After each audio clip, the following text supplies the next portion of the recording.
Aloha and welcome to Tiki Tuesday Talks. We're very excited this time. We actually have a quick announcement before we get into everything. We have adjusted our logo, as you guys can see here. After some conversations with Mariah Kunkel of the Pacifica Project, which you may have caught that one, and really kind of having some reflection on what we wanted to do and reflect in the future as kind of leaders of a trade organization revolving tiki tropical culture, cocktails, etc. So we'd love to hear what you guys have to say about that. But with that said, I'm going to bring in the crew here. Hey, guys. Aloha. Hello. Aloha. Hello. Jon and Glendon and Unknown Dude. What's up? Mystery guest. This is our mystery guest, Dave Ford. We found him in the parking lot. He was just moseying around. So they said I could drink something here. As good a reason as any. That's what we do here. We try and do some drinking. Where are you guys at? Talk to us about it. All right. So we're coming to you live from the Taylor showroom in Landover, Maryland. This is Dave Forbes with Taylor. They were kind enough to allow us to use their studio, if you will, to go through this awesome seminar. So, Dave, you want to tell me a little bit about yourself? So basically, we're one of 37 distributors across North America. There are 120 some all throughout the world. And so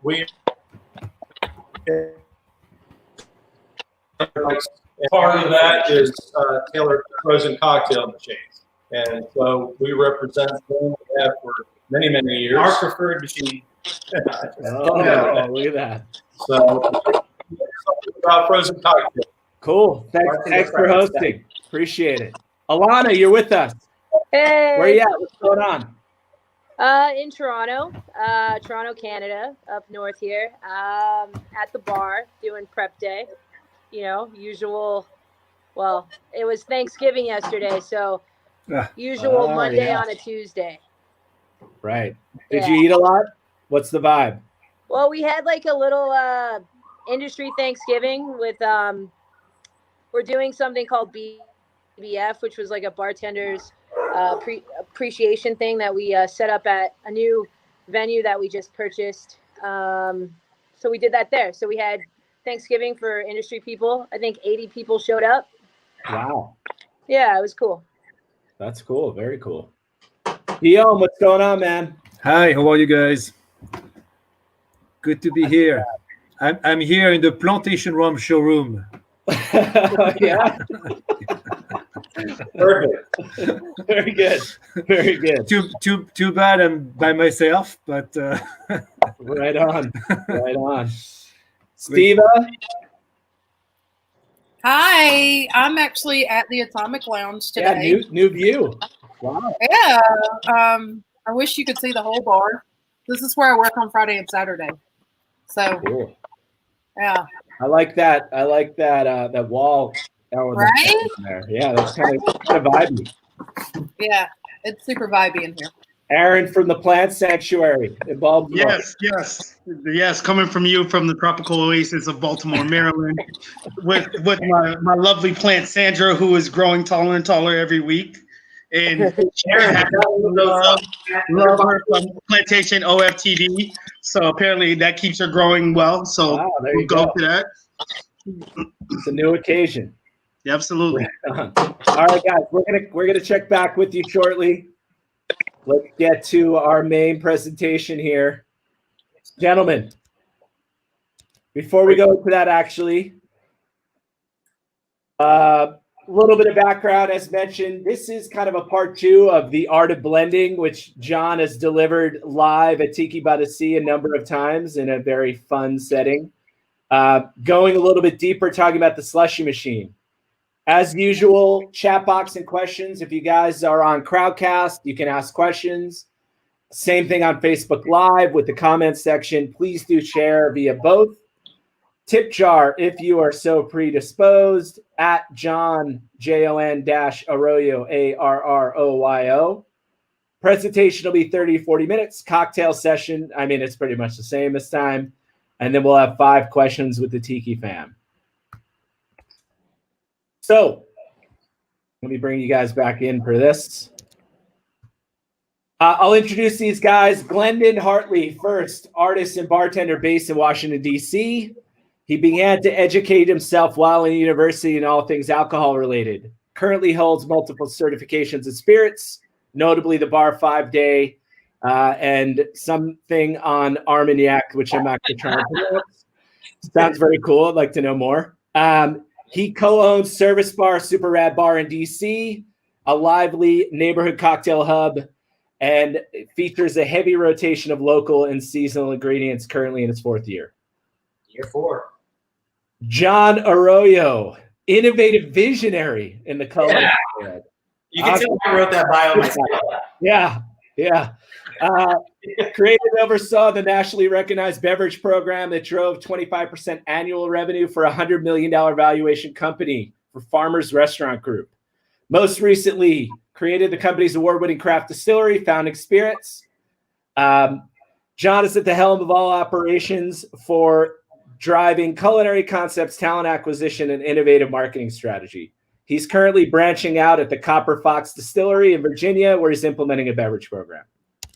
With that, let's go to you guys. We're going to zoom in, I think, on this operation here. One note after that. Yeah. We are going to load up our beverage into the Taylor machine right now to give you guys an indication on how long it actually takes for you to go from liquid to slushy cocktail. This is live, Glen, so be careful. Hold on to your thought, guys. I just want to note for record, he hasn't spilled a drop. So he's a really talented bartender. Steady hands. This is impressive. I feel like I'm at Speed Rack. Yeah. As usual, I'm bar backing because I suck. All right. Best bar back in the game. But you're a visionary. I used to be able to carry 3 24 packs of Corona up the staircase. But, I'm 45 now, so. Important to note for everyone, we're doing this intentionally because we want you to see live how efficient this machine works. So it's 3:09 right now. We're going to go on and let us begin. Rock and roll. Cool. All right. So in the past, when we did the seminar with Tiki by the Sea, it started mainly as a seminar based on the science of what it takes to really turn your cocktail into a frozen drink. We went, obviously blenders are part of that process. So, briefly, we would kind of go through the blenders that we think most bars would potentially use. I prefer the Vitamix myself, and we have a Vitamix with us today that we're going to show you to use. But, you can use a Ninja, you can use a Warren, wherever it is you got. That being said, we also focus a little bit more on the ice that goes into your frozen drink. In this particular case, and in the slides that you'll see, we recommend pebble ice to be used for your blender. What I really want to talk to you about today, though, is how we evolved to present-day Taylor machine. So after doing the seminar, I don't know, Pete can tell me, I don't know if it's 4 times, 5 times, we kept getting more and more questions about frozen drink machines. I think 5. I think he did it 5 Okay. times. Boom. Let's make it a What a bet. And so I believe last year's Tiki by the Sea, I actually added the slide for the Taylor machine. And when Pete reached out to me for this opportunity, I thought it was perfect, a perfect opportunity. Not to mention that Glendon's been working with the Taylor machines for years and has this great relationship with our guys here at taylor-company.com. And so here we are. I go, okay, great. Why don't we just evolve to chapter 2 of our frozen drink seminar? So we're going to spend very little time on the blender portion. I just want to revisit this blender drink, go through some of the ratios that we have for the drink itself, and then really talk about how you go from that to this. Okay? So, Pete, if we can go to the actual composition slide of This is it right here. there's your ice, get a little heart around the pebble ice. I think it's the slide after this. Okay, there we go. So this pretty much just breaks down what is a frozen drink. Frozen drink, spirit plus juice plus fruit plus sweetener plus ice plus blender, and very important, plus speed and time equals blended drink. Now that's your blended drink formula, if you will. If you go to the following slide after this, Pete, we get into like this. Now, I will go as far as telling you this right now. This is not set in stone. This is not, perfect science.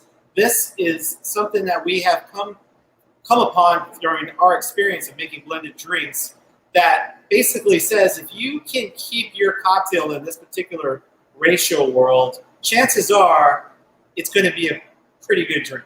So chances are, and what I mean by that is from a frozen drink perspective, you'll have a pretty good consistency in your cocktail. So I wanted to kind of revisit that before we go into the drink itself. So let's go to the drink. To the next slide. So we're going to do a hurricane today. I'm going to let Glen tell you a little bit about the hurricane recipe as I prep the blender. So this hurricane recipe, we essentially mimicked the recipe from Patty O'Brien's, but we broke it down a little bit. So as in New Orleans, you would use the fashionola, which is basically a blend of strawberry and passion fruit. We've kind of broken everything down to teach everyone the ratio that we're going to be using as far as flavor and alcohol to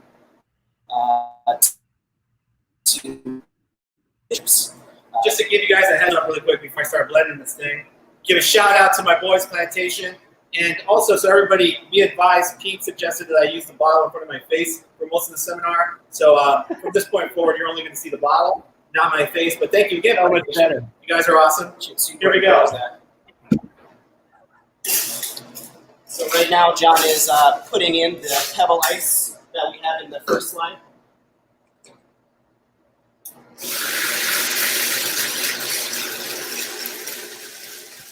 I usually blend for a drink with this much sugar in it on a medium to high blend.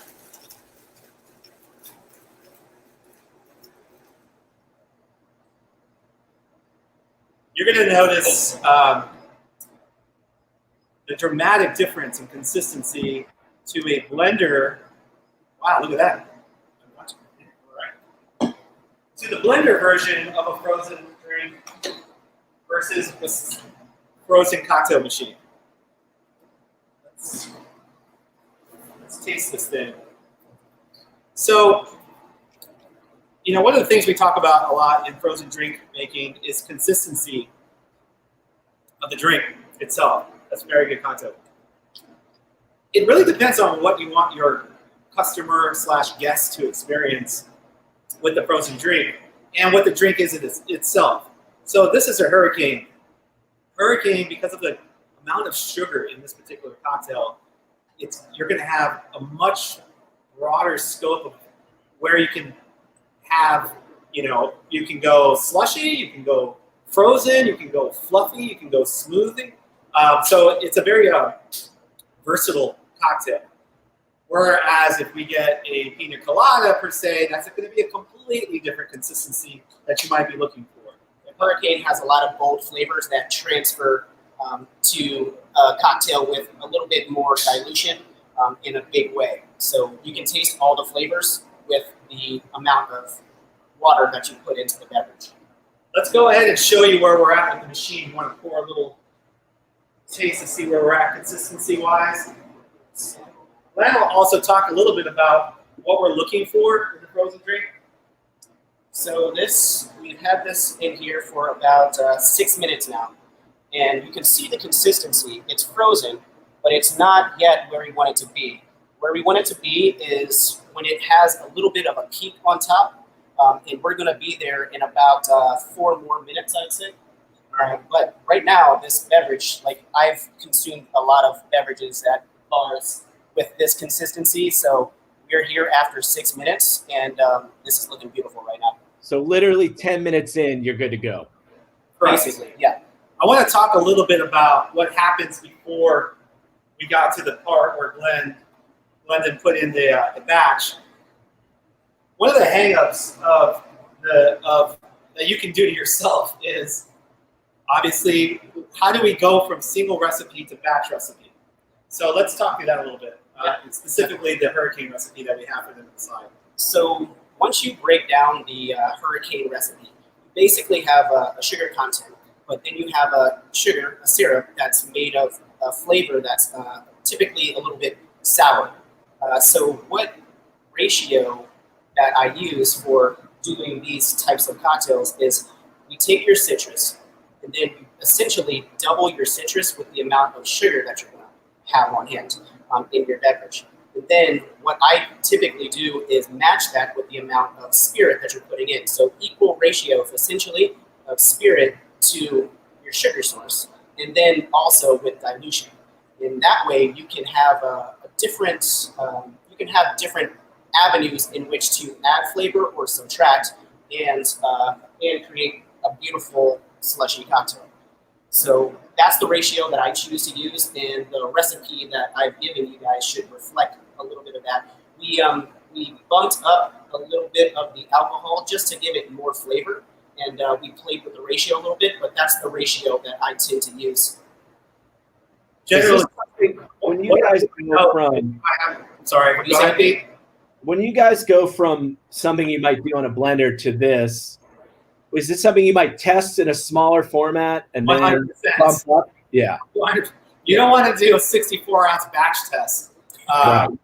Not a good look. I'm sure your bar manager wouldn't appreciate that as well. So typically, if I was at Service Bar right now, or one of the other bar programs that I've set up, you can do a test with a blender, and you can do a big batch test. But typically, I would multiply my cocktail by 20 and use that ratio. But if I was at Service Bar, I would use liquid nitrogen to actually freeze the cocktail to the consistency Well, that that's it's the going to come out. next. That's the next segment. It's a lot easier. But, Don't steal the content. We need a reason to get you back on, man. but it's easy to use the ratio that you're using as far as like the pebble ice that you're going to put in to blend your cocktail into translating that into straight quarts of water. That's a good point. So one of the ways that you can do that is to control your dilution when you're experimenting with your blender is weigh your ice. So, everybody has different vessels. They could be using an ice scoop or a measuring cup, which I would recommend. But to really put the control in place on the amount of water, because pebble ice, as great as it is for frozen drinks, it will melt too. And the number one enemy in any frozen drink is water. So, and your ability to control that water and from it freezing too fast in your cocktail and it getting clumpy, et cetera, et cetera. The other thing that I would consider when you're assembling and you're working on your ratios is the sugar content in the spirit. So for us, we're fortunate to work with a solid product in Plantation. I have a lot of familiarity with the product, but rum tends to have a little bit more sugar content than other spirits, so it wants to be in frozen drinks. But we'll talk a little bit about my Pisco guy here for a second. If you're making a Pisco sour drink, that's a completely different approach. If you're making a Pisco sour frozen drink, you should just give up making frozen drinks again, because after you have that one, you're no longer going to want anything else. Oh, really?